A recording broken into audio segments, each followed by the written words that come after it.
Boas B.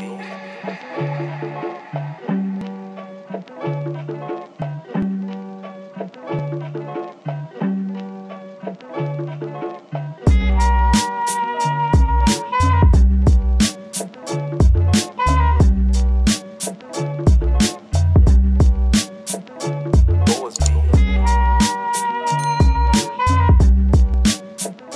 auzu billahi mina sheytaani rajim bismillah tawakkaltu ala allah la hawla wala quwwata billah asalaamaaleykum wa rahmatullah taala wa barakaatu. asalaamaaleykum mbokk followers u Doss TV. asalaamaaleykum mbokk yi nga xam ne ñu ngi ñuy faral di topp ci réseaux sociaux yi. man Abdoulaye Fam, directeur Zik FM Mbacké. jërëjëf Baye Doss, ñu ngi lay gërëm bu baax di la sant, am cawarte ak kontante bu baax fa seeni seq ak yow waxtaan ci li nga may laaj. nga ne poñ bu njëkk bi livre Cheikh Yérim bi la ñuy waxtaane muy bi mu jagleel Macky Sall, président de la République, Macky Sall face à l'histoire. mu génn naka dimanche bële ñu génn. avant muy génn jur na coow, bi mu génnee ba noppi it jur na coow, mel ni li wolof di wax rek lu ay di jàmbat. livre boobu nag wax dëgg fa yàlla coow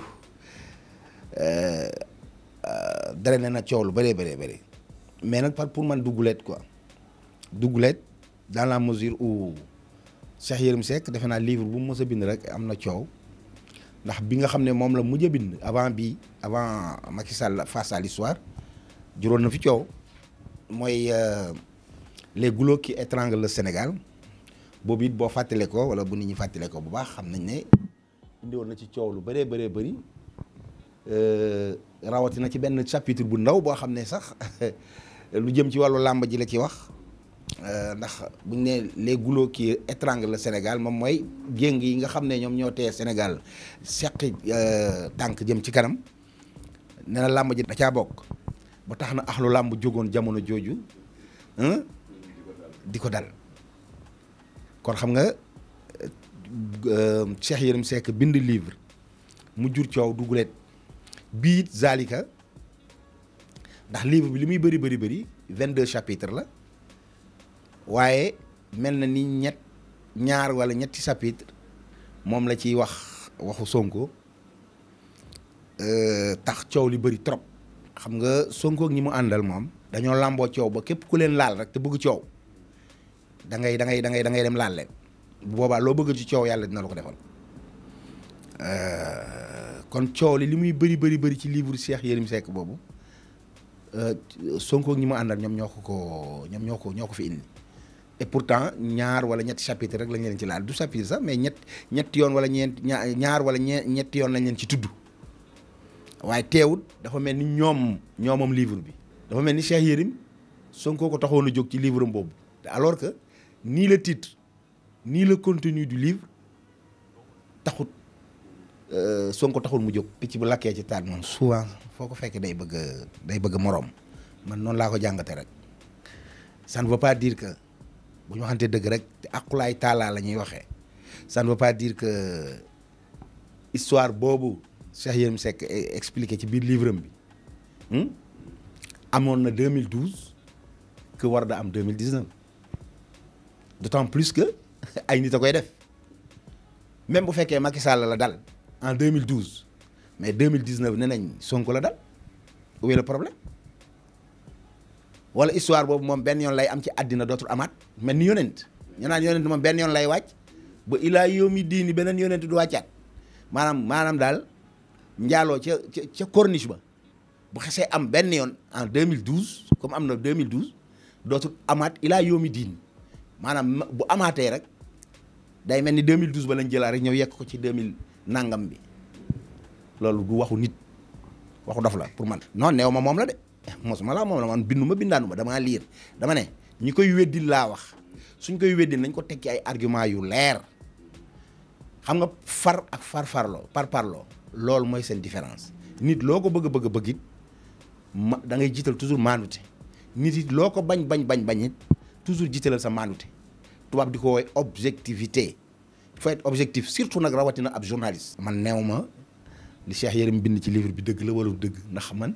awma jumtuwaay objectif yu tax waaw ma mën a war a wax loolu. li may weddi rek mooy 2012 amoon na kon bi amoon 2012 moom la Cheikh Yérim yëkk ci 2019 bi pourtant mën naa am 2012 am 2013 amaat 2014 am 2015 am 2019 ba am 2020 mën naa amaat 2030 mën naa am 2050 ndax foofa ñuy wax noona ci corniche ba ca booru mosquée de la divinité mais foofu jëmukaay la su ko xam ni Dakar bindoo foofu noonu xam nañ ne ruq bu wéet la ruq boo xam ne mën nga fa sax rey nit te doo ko xam kenn du ko kon wëy defkat yi saay-saay yëpp li ci ëpp foofu la ñuy dem làqoog seeni kii parce que foofu amul dëkkuwaay à part jàkka ja fa nekk ñu tuddee ko mosquée de la divinité laayeen yi moom ko à part loolu amul beneen dëkkuwaay bu fa nekk ndax ay montagne ko wër ay ñax a ko wër ay arbustes ñoo ko wër donc dem fa làqu fa def fa naka su dul noonu képp koo xam ne am nga xelu saay-saay boobu bu la neexee mën nga faa dem làqu ji parce que làqatukaay la loolu moo tax kon am na 2019 kon am na 2012 diw lañ ko jéeñoon 2012 kon Cheikh Yérim Seck bi muy bind livre am loola histoire 2012 booba la jëlaat ñëw dëpp ko sotti ko carrément yekk ko ci livre am bi ci ko xam Cheikh Yérim ni muy binde man mënumaa gëm loolu quoi gëw ma nag it ne li Cheikh Yérim Seck wax dëgg la ndax awma ci benn jumtuwaay objectif yu ma mën a wax ne ma li Cheikh Yérim bind ci livre am boobu dëgg la waaye nit ku nekk buy bind sa responsabilité ngay jël Cheikh Yérim xëy na am na ay jumtuwaayam def na investigation def na enquête am na peut-être ay documents yu ko tax a wax loola mais li koy leeral rek mooy yoon comme moom waxal nañ ko loo xam ne nee na defu ko waaw léegi yoon am na yóbbu na ko en citation directe mais ñu xaar yoon bu xool li muy wax bu boobaa ko am dëgg dinañ ko xam bu fekkee Cheikh Yérim dafa sos dinañ xam bu fekkente ne li mu wax dëgg la dinañ ko xam li ci kanam rawali bët. léegi li mu jagleel Macky Sall ci livre bi xam nga 22 chapitres presque soo dindee 3 chapitres yoo xam ne da koo jagleel Sonko la ñu wax su ko defee kon 19 chapitres yëpp Macky Sall ak ñoñam Macky Sall ak njobootam Macky Sall ak gouvernement ak régime am moom la ko jagleel ci naka la ŋànkee naka la téye naka lay jooxee soxlay askan bi yooyu nag normalement boo lire livre bi da nga xam ne bu yuuxu ki waroon a yuuxu du kenn ku dul Macky Sall normalement ak i ñoñam ak ñi ma àndal ndax ñoom la ci gën a laal baalu leen dara ci boo lire livre bi waxuma la nag nga yem ci nettali rek mais boo lire livre bi normal nga jël sa temps lire ko loolu ñuy tuddee lecture annotée da nga xam ne bu normalement ki waroon a yuuxu Macky Sall la. Cheikh Yérim li mu bind lenn rek la moom masala la doon joxe maanaam exemple ci gore bu Macky Sall gore ak jéeñ gi ñu koy jéeñ ne dafa bëgg a faagaagal noonu nu mu tudd adversaire politique am loolu la Cheikh Yérim bind ne loolu bu fekkonte ne li ñu koy jéeñ loolu dëgg la noonu que ne moom dafay faagaagal ay noonu politique am ay adversaire politique am kon am na benn histoire boo xam ne amoon na ca corniche ba te daloon benn adversaire politique am mu mel ni Sonko que ne jàppoon nañ ko ci oto mu nekk ak benn jigéen ba mu ko yëgee daf leen ne lii faluma mu leen ci sukkandikoo pour yaakaar ne lii moo may fal yéen a ngi ci njumte dem leen ca terrain ba ngeen wax ak askan wi ci li ma liggéey man moo gën ngeen di sukkandikoo ci wax yëfu ñàkk fayda yi voilà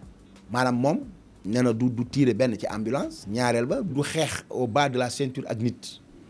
loolu masala bu mu joxe woon la pour wane ne Macky Sall lañ koy jéeñ du moom fañ ko yaakaare du foofa nit ku gore la ci côté boobu bu dee loolu la loolu moo indi waxu Sonko bi ci livre boobu am na nag ñu jóg di ko jéem a layal di waxu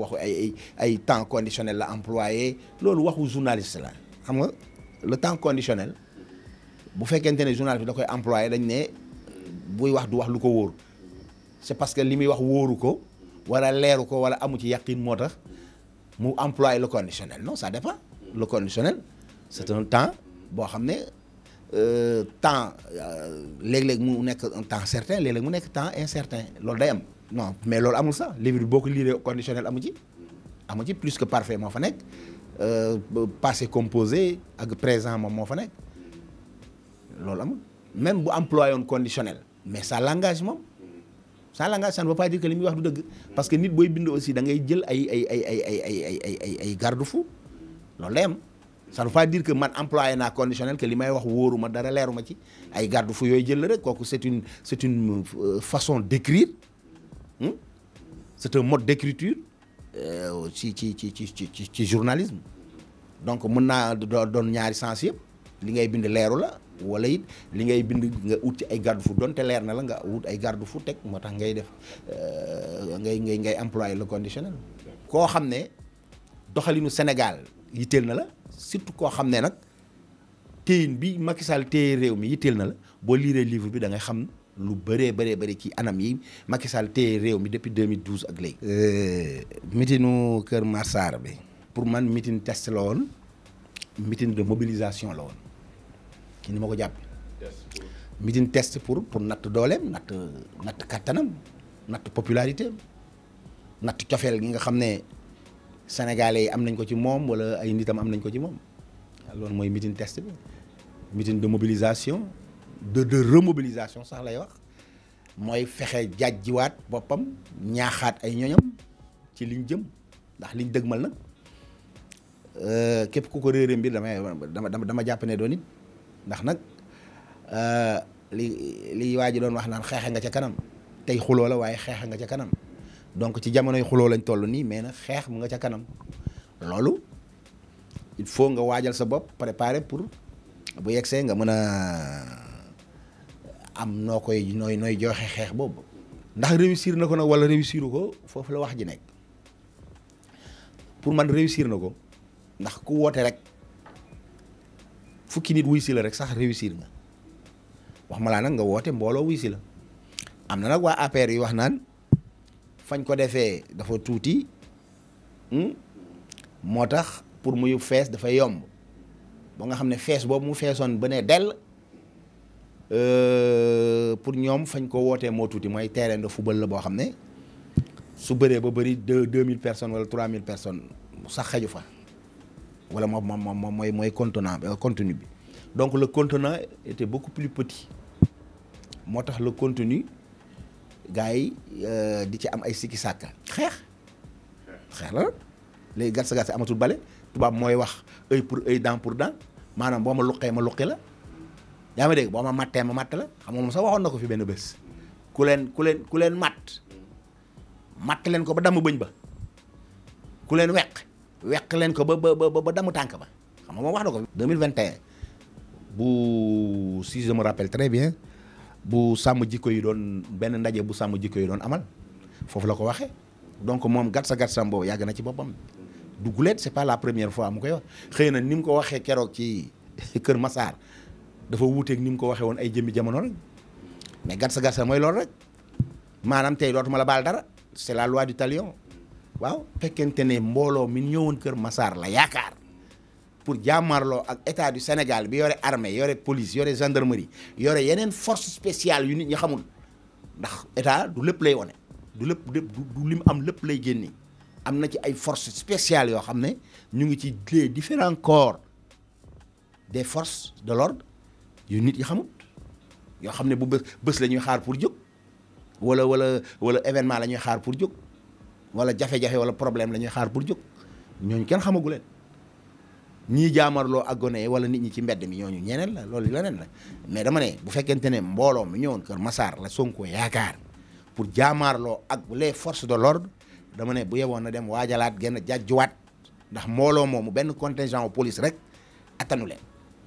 xëjut seen kaw loolu laa wax état nag secret la ba mu jeex état comme iceberg la maanaam glace ci biir géej lay feeñ ci biti ak li nekk ci biir du benn boo moytu sax lay feeñ ci lii soobu ci biir moo ëpp téeméeri junne te bët du ko gis moo ëpp téeméeri junne yoon li ne fàng ci biti nit ñi di ko xool procès bi yàgg na depuis 2021 ba léegi ñu ngi ci jàppal bàyyil y a beaucoup de péripéties yu ci am ñi naan dina am ñi naan am demoon nañ ba yaakaar ne sax dootul am ndax yàggaay bu procès bi yàgg mais c'est tout à fait normal ndax procès nekkul loo xam ne dañ koy taxañ rek tafee ko ñëw tëj ci doomu aadama tëj ci bàyyi jàmbur wala ñu tëj ci yaayu jàmbur wala ñu tëj ci magu jàmbur rakku jàmbur il faut lu muy amit lu ciy mën di amit mu nekk ci loo xam ne lu wër lay doon mu nekk ci loo xam ne ña ko seq ci aqulaay taala lañ koy teg loolu moo tax procès muy xaw a yàgg waaye bii nag yàggaayam moom dafa xaw a particulier dafa xaw a spécial ndax procès bi du procès ordinaire quoi parce que li ko ëmb ak li ci rax moo bari politique rax na ci lu bëree bëri daal rax na ci fitnaa ngi ci ba tax na tepp-tepp ndànk-ndànk moo koy faj donc bañ ne bërët ki nga xam ne mooy ki sooke mbir mi yëpp mooy Adji Sarr mi dem porter ji plainte auprès de la gendarmerie pour fait de viol la nga xam ne moom moo ci am lépp wax yi bëri nañ ci des deux camps waaye camp bi nga xam ne moo ci gën a bëri wax muy camp bi ànd ak Ousmane Sonko maanaam camp Ousmane Sonko bi ñoom rek lañ ci doon dégg ñuy wax ñoom dong lañ ci doon dégg ñuy indi ay lay ki nga xam ne moo porté plainte moom benn wax rek la am mooy daf ma violé am na ay preuve amul ay preuve xëy na comme waxi mbag dem na ndañ tàlli fi ñu toll nii buñ demee foofa fa mbaxana nekkee benn foofa lay rek mais procès bi dossier bi dama ci seetlu ay mbir yu bëree bëri jikko yu bëri da cee feeñ jikko yoo xam ne xëy na nëbbatu woon na wala mu ngi fi woon mais xëy na dafa nëbbatu woon mooy naafeq gi naafeq bëri na ci dossier bi ndax lu tax ma ne naafeq parce que mbir moo xam ne ba muy am fekkee woo ko ba muy am yégoo ba muy am tinoo nga mën a toog ak yaqin waat ne am na wala nga mën a toog ak yaqin waat ne amul foofu ñàkk a maandu te am na fi naafeq ngi ak ku mën a doon nag ak camp boo mën a far boo ne am na naafeq nga boo ne amul naafeq nga soo ne violé na ko fumiste nga naafeq nga soo ne violé wu ko naafeq nga fumiste nga kon lenn la moo ci mën a am mooy maanute dem fa mbaxana nekkee benn fi nga xam ne ñoom ñoo yore jumtuwaay yi tax ñu mën a wax am na wala amut nga déglu leen ba heure ba jot ñu àtte loolu mooy dëgg waaye dossier bi depuis daaw 2021 2022 ba ren 2023 gis nañ ay imam yu ci génn wone dëgg ne dañoo naafeq gis nañ ay ustaas yu ci génn gis wone ne dañoo naafeq am ay sëriñu daara yuñ ciy tudd yuñ ciy gis ñu ciy lay di ko layal naafeq kese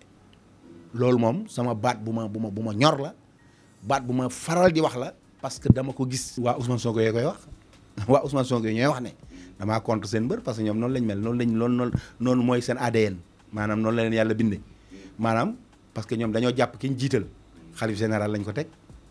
muy benn dañoo jàpp ne ki ñu jiital moom gongo la maanaam moom du nit kuy juum moo gën sax yonent ku yàlla bind moo la gën ku yàlla bind moo la gën a jub moo la gën a baax moom du juum du fen du rambaaj du fumiste moom daal lu mu wax dëgg la mooy waral boo bu fekkee objectivité la animé soo waxee ne sax ni mu ko waxee du noonu wala li mu wax du noonu sax ñoom seen bopp ñooy jóg dal sa kaw ne la du dëgg loolu rek ko waral ñoom ñooy wax li may wax du dëgg ñoom ñooy wax damaa compte seen waaye non luy compte wax dëgg mooy compte maanaam wax ni nga ko comprendre wala ndax wax ni mu amee loolu mooy compte dama ne képp ku wax ci dossier bi ne nu mu tudd sax Sonko moo violé Adji Sarr fumiste nga naafeq nga képp ku ne Adji Sarr li mu wax dëgg la effectivement moo ko violé effectivement moo ko violé naafeq nga ku ne violé wu ko Ousmane Sonko violé wu ko jege wu ko laalu ko dem xamu sax kuy Adji Sarr naafeq nga fumiste nga loolu laa wax te man loolu laa gëm mosuma wax ci antenne mosuma wax ci micro même waxtaanu jàgg yi ñuy waxtaanu penc mosuma cee wax ne Ousmane Sonko moo violé mosuma ne Ousmane Sonko violé wul li ma gëm mooy dañu war a dem procès fa mbaxana nekkee benn ñu àtte leen loolu nag ñoom loolu la ñuy bañ xam nga ñoom tey jii nii mooy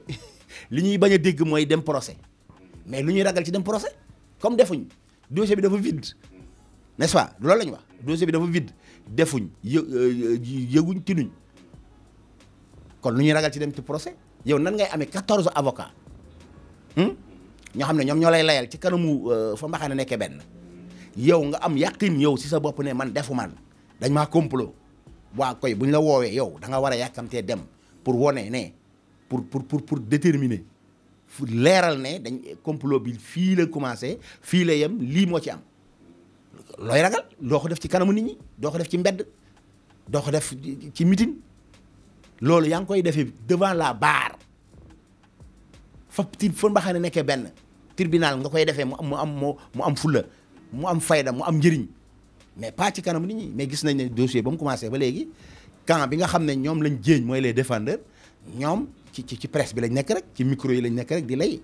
mais jox nañ leen occasion ba sonn pour ñu layal seen bopp layaluñu seen bopp mooy fa mbaxane nekkee benn loolu nag ku ko wax mooy da ngaa contre déedéet ñun ay bët lañ yore di xool man journaliste la kenn mënu maa teree doon journaliste kenn mënu maa teree wax sama soxla xoolal wuutuma ci lu may tiit wuutuma ci lu may ragal te dëgg nag pour nga mun koo wax il faut nga ñeme il faut nga am fit ndax mënoo gëm yàlla ànd ak yàlla di ragal wala ngay sikki sax sinon kon naa fekk nga man nag bëgguma doon naa fekk moo tax fu ma dëgg fekk laa koy wax dossier bii li ma ci am awma ci benn yàqin laa la wax lu ma ci wax damay fen neew ma Ousmane Sonko moo def neew ma defut sama yoon nekku ci loolu ndax waruma ko àtte fekkeewu ma yëguma tinu ma waaye nag li ma jot a am seetlu yàgg nag ci jamono yàlla may ma fekke lu bari doxalin dama koy am nit da nga koy juger ci ses actes et ses dires nit ci waxam ak ay jëfam nga koy juger Ousmane Sonko nag ku ko déglu bu baax wax ma la ku nga dégloo ko nopp Pastef de dégloo ko nopp ku maandu yaa ngi dégg nga xool ko muy jëf nga bañ koo xoolee bëtu naafeq bañ koo xoolee bëtu fumiste wallaahi booy wax yàqin bu fekkee dëgg rek ngay wax ma naan yàqin bu fekkee dëgg rek ngay wax da nga xam ne kii nii léeg-léeg mu xonq léeg-léeg mu ñuul waaw léeg-léeg mu julli timis léeg-léeg mu julli tisbaar waaw loolu may dëgg loolu nag ku ko wax naa fekk nga kon man dinaa fekk laa moom bu fekkee ku wax dëgg rek la seetlu ne kii li mu wax démb ak waxu teyam bi wuute na jëfu démbam bi ak jëfu teyam bi wuute na waxu démbam ak jëfu teyam bi wuute na ku ko wax naa fekk nga kon nañ ma boole ci naa fekk te loolu may dëgg côté bi may tiit kay mooy fitna moom dina am ndax ki ñi nga xam ne ñoom ñoo ko seq ku ci nekk dawul coow muy état bi di Ousmane Sonko ak ñi mu àndal ku ci nekk dawul coow te it nag li tubaab di wax Ousmane Sonko dafa nekk jamono ji ñu toll nii un chat échaudé parce que il ne craint plus l'eau froide loolu nag moo ko tekkee ci ci wolof mooy muus moo xam ne dafa ragaloon sedd ba du nangoo génn ci biti nga bett ko rek tuur ko ndox mu sedd guy gis nga ni muy fëggatoo mais bu fëggatoo ba xippi xool ne nekk ndox mu sedd duy reyee di kon fi ñu toll nii kay ragaltuma ndox mu sedd kon léegi dootul nekk am sikki sàkka wala tiituwaayu dem soobu ci ndox wala génn ci biti dem ndoxi sola donc c'est un chat échaudé il ne craint plus l'eau froide parce que xam na ne ndox mu sedd du reyee léegi mais nag ci waxu wolof dëgg nag saalum bi ma doon mooy man dama jàpp ne Ousmane Sonko dafa xalaat ne léegi moom nagu màggal la daan maanaam xaru tabaski la xam na ne ci cin la lay mujjee ci rek allah kulli aali loolu moo tax xoolal dee amalatu ko benn sens mu dee tey ak mu dee suba la yemale. séeréer moo ne mooy wax wato ñis maanaam lekk boo xam ne wato ñis la maanaam lekk boo xam ne dalaa jël si bakkan la jël si boo ko lekkee dee boo ko lekkul dee kon kay li gën mooy nga lekk ko te dee Ousmane Sonko foofu la toll ak état du Sénégal te boo dégloo waxam bi mu wax Kër Massar loolu moo koy firndeel d'abord nee na dem na Casamance dem sukk ci xabru bàppam ñaanal ko n'est-ce pas jóge fa dem kër yaayam sàkku ci moom ñaan mu ñaanal ko léegi nag ñëw na lu ci des bakkanam bii lay joxe te def na testament ba pare maanaam ndénkaane na def na ndénkaaneem ba pare sotti maanaam gannaaw ba nang li mu war a wax ak njabootam wax na ak ñoom li mu war a wax ak mbokkam wax na ak ñoom li mu war a dénkaane na ko ba pare dee moo ci des mooy li ma la wax rek xaru tabaski la moom xam na ne ci cin lay mujje kon nag fañ jëm nee naa la xeex moo ci des wax weesu na 2021 ba léegi ñu ngi wax 2021 ba léegi ñu ngi ci micro yi ñu ngi ci mbedd yi ñu ngi ci déclaration de presse ñu ngi ci point de presse ñu ngi ci lépp ku ne di wax jooju nag léegi day wees des na tuuti rek day wees fi ñu jëm moo gën a tar wax mooy xeex te xeex boobu nag du doon xam nga ne boo déggee xeexu ñay kay sa waay nag coow dina bëri de te it yàqu-yàqu dina fa bëri donc du xeex boo xam ne deret doo ngay tuuru bakkan mën na cee jóge ndax li koy firnde rek moom mooy 2021 rek mars 2021 rek 14 bakkan génn nañ ci ñu buñ ci boolee ñetti bakkan yi ñëw 17 juin boo ko ci boolee muy ñaata 17 personnes 17 ndaw dee nañ ci te booba sax xeex bëriwut nguur da koo jéeñ nguur di leen ko jéeñ xaw ma loolu yoon mooy atte xaw ma kan moo rey bëri na nag ñuy wax naan dégg ma fu Ousmane Sonko waxee ne du ma dem procès Ousmane Sonko mën naa bañ a wax ne du ma dem procès waaye acte yi mu posé wane na ne moom du dem procès buggul dem procès ndax ay ñooñam wax nañ ko ñi mu àndal ne nañ Ousmane doo dem même boo bëggoon a dem doo dem te loolu naqariwu ko de pour bañ a dem procès non neex naqari Ousmane de au contraire da ko neex bañ a dem procès moom loolu mooy yéeneem même bu ko waxut bu fekkee waxu ko yéeneem mooy bañ a dem procès te du ma dem ndax moom nee na fii laa yem ci procès bi dem na wuy ji ñu njëkk ko auditionné inculpé ko def ko sous contrôle judiciaire ñuy avancé ba ñu woo ko audition mu dem wuy ji ñu auditionné ko ñuy dem di dox di dem ba confrontation jot ñu woo ko confronté ko ak ki koy jiiñ muy Adji Sarr ñu jóge fa ñëwaat di doxaat ba mu am yu bari yu ci génn ñi ñu war a déglu yëpp déglu nañ leen ñi ñu ci war a taaj yëpp taaj nañ leen léegi nag moom ba nu mu tudd sax procureur def réquisitoire am juge d'instruction bi boucler dossier bi jébbal ko yoon pour mu àtte moom ne na foofu la yem maanaam moom ci bureau juge d'instruction foofu la yem foofu la mën a yem du ko wees loolu kay waxee wolof la comme ci juge d'instruction bureau juge d'instruction jégalu foofu la mën a yem kon kay du dem tribunal il ne sera pas devant la barre moom loolu la wax ci ku dégg wolof loolu la Ousmane wax léegi nag Ousmane buy wax na ko nit ñi di déglu laa wax bañ koo dégloo nopp Pastef nañ koy dégloo nopp ku maandu Ousmane li mu wax leer na du ma dem ay ñoñam li ñu wax leer na du ma wuy ji te lu mu ko jaral moom Macky Sall mi nga xam ne moom mooy nekk ci bopp nguur gi donte sax mën naa bañ a doon Macky Sall ndax état la man état lay wax lu mu jaral état bi moom jaral na ko lu ko raw bu ko jaralee fukk moom jaral na ko téeméer pour mu bañ a wuy ji léegi nag état moom xam nañ ne su la woowee nga bañ a wuy ji mën na laa jël si léegi man sama xel dafa ne yar dem ci li ñu tuddee ci tubaab la syndrome Khadim Bousso waaw man xaw naa njort ci côté boobu daal xaw naa tiit ci côté boobu ndax Ousmane wax na boppam wax na lu mos da wax ndax keroog ba muy tàmbali mitinu Kër Massar bi nee na leen mosuma wax ci sama bopp mosuma leen a wax may kan dinaa leen wax tey may kan nee na moom bawol la tukulóor la joolaa la muy ñetti xeet yoo xam ne bi dañoo bëri jom c'est des ethnies d'honneur yu am honneur yoo xam ne kenn du leen jam naa ni xam nga loolu wax na ko ci waxin boo déggee wolof laa wax comme nag moom dafa am jom te kenn du ko jam naa ni Ousmane Sonko buñ ko naree jël si moom du dem loolu moom leer na man gëm naa ne du dem wuy ji bu fekkente ne amul arrangement amul médiation niñ ci war a wax waxuñ ci loolu di ko seetaan ak état bi ñu woo ko mu ne du wuy ji état bi jël si ko man gëm naa ne syndrome Khadim Bousso mën naa am maanaam Khadim Bousso bañ ko jéeñee xam nañ koo tëjoon tijji ko war koo tëjaat mu ne leen bu ma naree delluwaat kaso waat bu waatam bu rëy booba waat ne du delluwaat kaso jóge dawee Dakar ñëw làqu si Touba jamono yooyu jamono Idrissa Seck la Idrissa Seck bañ ko laajee benn wax bu gàtt la ci wax waxam jooju ba léegi nit ñaa ngi koy fàttale ko dafa ne Khadim Bousso fu mu mën a dugg ci àddina il sera poursuivi traqué et ramené delloo ko kaso te loolu noonu mu ko waxee woon noonu noonu la ko defee maanaam ay force spéciale jóge nañ Dakar ñëw fekk si ko fii ci Touba këram ne dañ koy jël fal force yóbbu ko Dakar la ca xew ñëpp xam nañ ko la ca xew ba tey jii nii bëri na ñum leeru ñii ne nañ force spéciale yi ñoo ko rey ñii ne nañ moom moo xarul boppam waaye daal la mu waxoon moom am na Khadim Bousso delluwaatul kaso bàq yàlla jëm directement n'est-ce pas bii Ousmane ni mu waxee te ma gëmee ko noonu man que nitu jom la nit c'est un homme d'honneur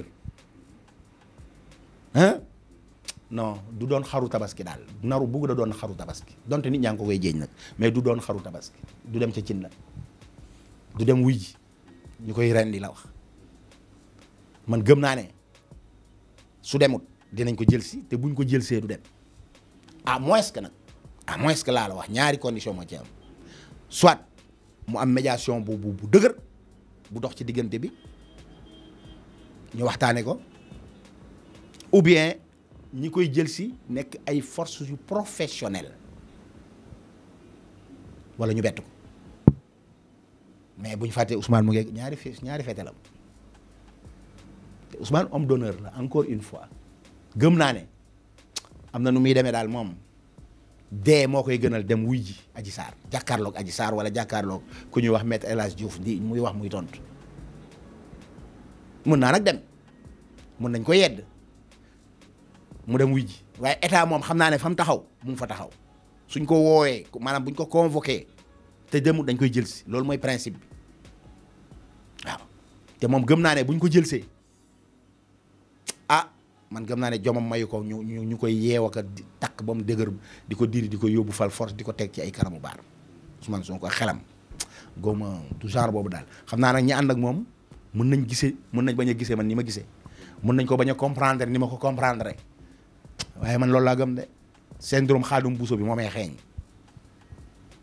kon état na def foofu ndànk ndax mën naa gën a jur nag musiba ndax buñ demee di ko jëli bakkan rot fa yàlla tere ñaanalu ma ko état ba faw ilaa yoomi diini day taq ndax bu boobaa nit ñi mën nañ jàpp ne dañ ko rey donte sax moom moo xaru moo tax foofu nañ fi def ndànk daal état bi def ndànk ci côté boobu xam naa lii may wax ni état bi ama ko gën a xam nga doos dijee loolu sax yow yaa ko wax man mosuma ko wax kenn mos da dégg ma nekk ci antenne ne gone yi ñu ngi may menacé wala ñu ngi may def lii dama def lii et pourtant lu nit daj lu waay daj ci fitna ci dossier Ousmane Sonko Adji Sarr bi nii daj naa lu ko raw mais mosuma ko wax xam nga lu tax parce que benn ragaluma ñaar dama gëm ne man li may wax ci man la jóge te lu ma gëm la te dëgg lay wax man moo tax mosuma jàmbat mosuma xarab mosuñ maa yëngal loolu mosuma tiital parce que dama jàpp ne dafa bokk ci métier bi risque la man métier bi ma nekk di journalisme nga xam ne damaa taxaw ngir wax dëgg damaa taxaw ngir li réeroon ma fësal ko te respecté charte nag yi nga xam ne moom moo ëmb li métier journalisme mooy éthique ak déontologie éthique sa kër nga koy jëlee yar lay doon ci yow ci deret lay nekk éthique ku ne am nga ko te ku ne war nga ko am mais déontologie métier bi moo la koy sas métier bi nga ne mooy am ay charte ay yoon ay siraatikal mustaxima yu ñu la traceel boo ko jàddee rek wàcc nga yoon loolu ñaar yooyu boo ko làmboo lu la dal ci métier boobu lu la ci dal da ngay xam ne mooy risque yi nga waroon a encourir ci métier boobu man nag loolu lay jànkuwanteel moo tax mosuma yuuxu mosuma jàmbat mosuma tiit mosuma ragal te fas yéenewu maa ragal fas yéenewu maa tiit te fu ma wax fekk dinaa ko wax fu ma dëgg fekk dinaa ko wax. non léegi-léegi sax parce que am na sama jarbaat bu ma sopp ndeysaan boo xam ne sax ci moom lay seet lu bari moo tax ma bàyyi loolu léegi ñàkkante boobu noonu sax dama ko mujj bàyyi léegi te du ñëpp sax lay ñàkkanteel du ñëpp lay ñàkkanteel nit ñi dañuy jaawale lu bari Ablaye Fam mi nekk fii Zik FM di def émission gis-gis jàkkaarloog micro bi tous les samedis di wax bokkul ak Ablaye Fam bi ci mbedd mi Ablaye Fam ba nekk këram ak Ablaye Fam bi ñu gis ci Facebook bi du benn Facebook bi mënoo dem sama page n'est-ce pas sama profil ba gis fa luy niroog journalisme defuma ko fa ku ma xamul dugg sama page rek xool du fa gis ku dut Ablaye Fam chéri puissance 1 puissance 2 puissance 3 loolu rek nga ko fay gis n'est-ce pas amul du fu rajo bu ma mës a jaar du rajo bu ma mës a nekk du rajo bu ma nekk amu fa Ablaye Fam simple citoyen chéri jàmbur moo fa nekk kon bu may ñàkkante gone yi ci côté boobu foofu lay doon mais sama métier xam naa li ma sas xam naa li ma sant xam naa li ma ci war xam naa li ma ci warut buñ jaawale ñaar yi nag ndax ku ci nekk da ngay sol mbubb boo dem liggéeyi boo wàccee sumi mbubb moom ma nekkaat leneen waat naa ko boo ko waxu doon xëy na nit ñi mën nañ ko bañ a xam ci man pourtant li ma daj nag mburu daju ko ci taal sama digganteeg ñoom parce que faalewu ma leen parce que lijjantiwu ma leen au contraire sax dañ may gën a radicaliser wu damay day gën a tax ma gën a radicaliser wu ndax li may def mënuñ ma ko teree def amul problème loolu def nañ ko lijjanti nañ samay numéro soxna ba di ko woo lijjanti nañ ay sama numéro di ma woo di ma booleeg samay soxna lu ne wax nañ ko lu ne wax nañ ko dew ma police lijjantiwuma dem police xalaatuma dem police maa ak ñoom ci terrain bi la kese sama métier bu ma ci dee tey amul benn muskila pare naa pour dee ci lu pare naa pour ñu wulli ma ci ba ma nooy ci risque yi la bokk amul benn problème waaye nag kenn mënu maa tere wax dëgg kenn mënu maa tere wax li ma xalaat man du ma xaru du ma béyu sarax du ma xaru màggal du ma nagu màggal du ma xaru tabaski n'est-ce pas man toogu ma rek di seetaan sama bopp nii toog di asaaloo sama bopp gone yi ñoo rek ma jox leen sama bopp ñu rendi ma ci mbedd mi dem seen yoon du yomb de moo xam sama kër lañ ma fekk moo xam ci rajo bii lañ may fekk wala ma daje ñoom ci mbedd mi déedéet du yomb de dama koy baamtuwaat waxoon naa ko képp ku jóg pour rey si ma su dee fukk lañ kenn mooy delluwaat këram te kii dellu këram mooy ki may rey moom waaye juróom-ñeent yi moom fii la ñuy tëdd ak fu ñu ma mën di fekk waaw mën nañ maa ëpp doole nag rey ma mën nañ maa ëpp doole def ma comme ni ñu def nii rek jéggi ma fi dem dugg ci samay njaboot bu leen neexee loolu yëpp amul problème c'est les risques du métier waaye doos kenn mën maa teree wax parce que man wax lay teddee ci wax lay teddee depuis 96 ba tey maa ngi ci rajo depuis 96 ba léegi maa ngi wax kenn mën maa teree wax. xanaa di la sant di la gërëm d'abord DJ Doss yee wax nga dëgg loolu nag parce que nag maag sa papa nag démb la woon waaw am nañu ay jaar-jaar daal comme li ma la wax léegi rek dama yàgg ci métier bi yàgg ci lool nag trop doon fi mu neex mu naqari doyen waaw donc li ma xam ci rajo bëri na trop paysage médiatique ñu ma ci xam-xam bëriwul de waaw nit nag saabu du fóot boppam waaye nag waaw nit boo toogee xaar ñu lay tàgg da nga fi ngay noor parce que jamono moo toll foofu nit ku nekk war ngaa wax sa bopp parce que l'histoire moo tax pour la postérité mooy tax ñu bañ laa jaawaleeg ma Samba wala di la jaawaleeg ay ma Demba waaw parce que waajee gars yi duñ benn daal waaw ci biir gars yi waajaa ngi ci loolu la donc maa ngi leen di gërëm bu baax di leen sant di la jaajëfal yow sa bopp di jaajëfal Doss TV pour la première fois lii ma def nii bëriwul li ma koy def de. loolu dëgg la rajo bi nga xam ne moom la yàlla def ma jiite ko sax li ma fi wax bëriwul waaw man nit je suis un homme de l'ombre quoi waaw la ma waroon a wax lépp wax naa ko ca ba may doon naa fi lu ne ci mbirum paysage médiatique doon naa correspondant doon naa fi commercial doon naa ci directeur jamono jii ma wax ak yow ci loolu laa nekk waaw xam naa ni muy doxee xam naa li koy doxal donc journalisme moom ci sama deret la nekk waaw même bu ma jóge woon Zik bii ma nekk nii mënumaa teree doon journaliste ala kulli aale kon maa ngi koy sant yàlla nag di ko gërëme yàlla nit ku nekk ak li la yàlla xiir ñun ci wax la ñu yàlla xiir léeg-léeg ñu wax lu neexul nit léeg-léeg ñu wax lu neex nit waaye nag nit bu fekkee na ngay wax di ci wut looy leble ak loo ci fayu bor ba tey rek sa mokkalum métier bi des na. journaliste warul wax pour fayu warul wax pour leble voilà dëgg rek la war a wax